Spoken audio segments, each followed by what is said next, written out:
Pemirsa, dua pria mengaku anggota penegak hukum mengamuk dan memukul banyak orang di wilayah Pulau Gadung, Jakarta Timur. Aksi dua pria yang diduga mabuk itu membuat kesal warga yang akhirnya meringkus mereka.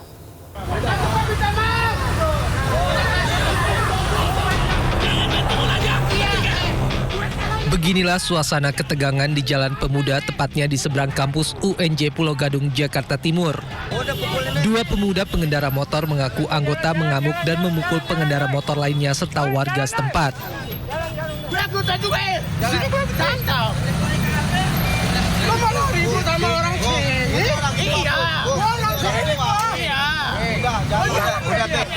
Tak hanya memukul warga, pelaku juga turut merusak motor ojek online yang melintas.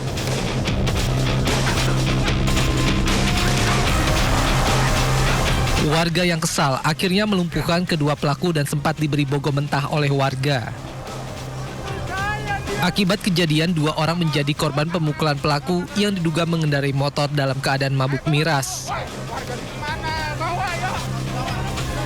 Warga dan pengendara lain yang kesal selanjutnya menyerahkan pelaku ke aparat setempat guna proses hukum lebih lanjut. Dari Jakarta, Rio Manik, iNews melaporkan.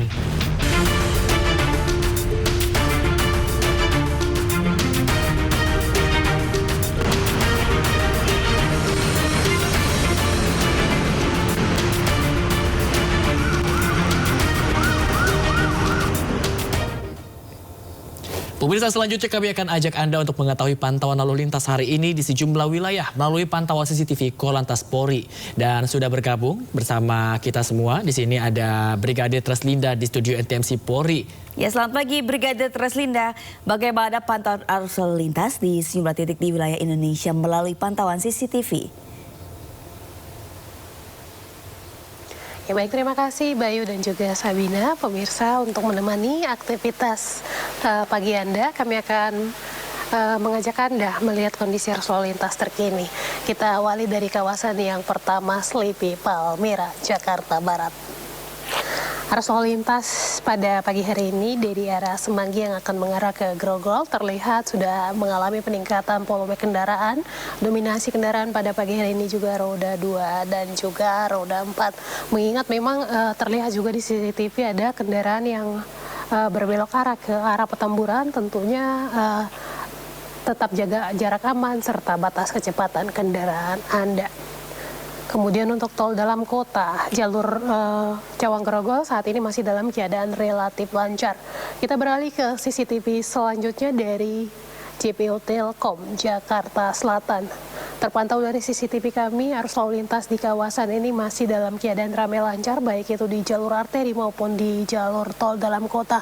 Sementara untuk jalur tol dalam kota, saat ini sedang diberlakukan sistem kontraflow yang akan berakhir pada pukul 10.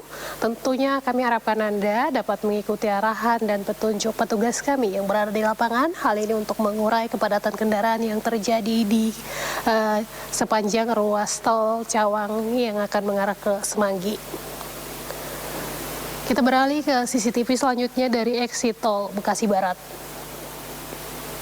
Arus lalu lintas dari gerbang tol Bekasi Barat yang akan menuju ke Pekayon ataupun Kalimalang masih dalam keadaan ramai dan lancar. Kemudian dari Pekayon yang akan menuju ke Jalan Ahmad Yani ataupun gerbang tol Tol Bekasi Barat saat ini dalam keadaan ramai dan lancar, sesekali mengalami perlambatan pada antrian di traffic light. Dan pemirsa, yang terakhir kita pantau dari pos Pol Ciawi, Jawa Barat. Arus lalu lintas dari exit tol Ciawi yang akan mengarah ke Karingin saat ini dalam keadaan ramai cenderung tersendat. Hal ini imbas dengan aktivitas kendaraan angkutan umum yang menaikkan dan menurunkan penumpang di median jalan. Tentunya bagi Anda yang melintas di kawasan ini nantinya untuk selalu berhati-hati dengan aktivitas kendaraan angkutan umum yang berhenti di median jalan. Kemudian di arah sebaliknya Gadok yang akan mengarah ke Tajur dalam keadaan relatif lancar. Kami juga menginformasikan data RSMS Korlantas Polri dalam kurun waktu 1 kali 24 jam terjadi 208 kasus laka lantas dengan rincian 17 orang meninggal dunia, 35 orang luka berat dan 300 Maksud kami 311 mengalami luka ringan. Dari data tersebut 65% terjadi pada waktu siang hari. Dan waktu kecelakaan di siang hari ini rentan waktu pada pukul 6 hingga pukul 18.00. Tentunya ini merupakan jam-jam sibuk aktivitas perkantoran maupun aktivitas apa saja yang dilakukan masyarakat, sehingga kami harapkan Anda dapat mengutamakan keselamatan dalam berlalu lintas di jalan raya serta jadi lapor-lapor keselamatan, maksud kami, dan budayakan keselamatan sebagai kebutuhan. Bagi Anda yang akan mengupdate informasi-informasi seputar arus lalu lintas terkini, kami siap melayani Anda di 1500669 ataupun melalui SMS Center kami di 9119.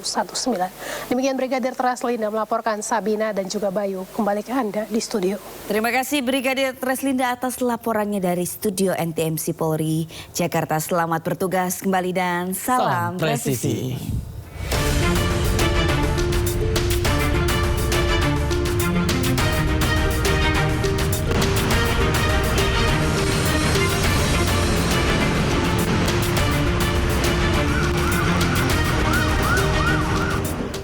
Pemirsa, Pengadilan Negeri Sleman memutuskan tidak berwenang menangani perkara gugatan perdata soal ijazah Presiden ke-7 Joko Widodo. Ya, Majelis Hakim berpendapat perkara sengketa informasi publik lebih tepat diajukan ke Komisi Informasi Pusat atau Pengadilan Tata Usaha Negara.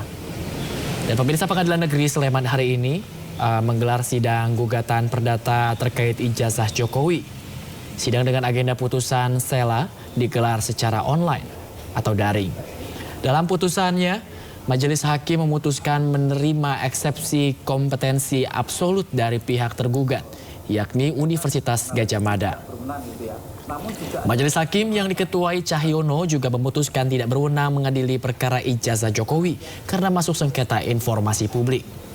Sengketa tersebut lebih tepat diajukan ke Komisi Informasi Pusat atau Pengadilan Tata Usaha Negara. Putusan sela ini sekaligus menjadi putusan akhir dalam perkara gugatan perdata ijazah Jokowi yang diajukan advokat Komarudin.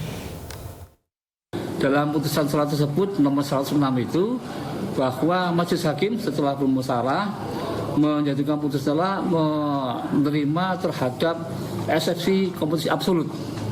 Ya, jadi intinya Pengadilan Negeri Sleman tidak punya kewenangan untuk menangani perkara nomor 106 PDTK 2020 ini, gitu ya.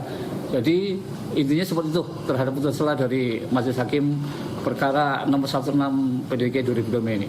Pemirsa, seorang balita terkunci di dalam mobil dengan mesin yang masih menyala saat terparkir di Pasar Rakyat Sidomulyo, Lamongan. Beruntung petugas pemadam kebakaran yang menerima laporan berhasil mengevakuasinya dengan selamat.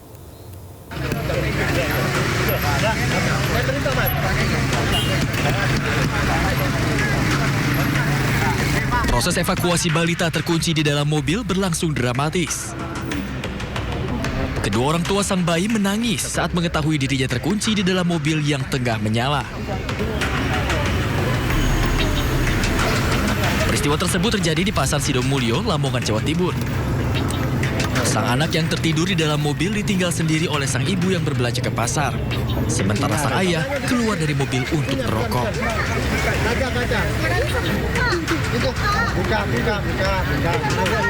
Namun saat akan kembali, mobil didapati sudah dalam keadaan terkunci secara otomatis dari dalam.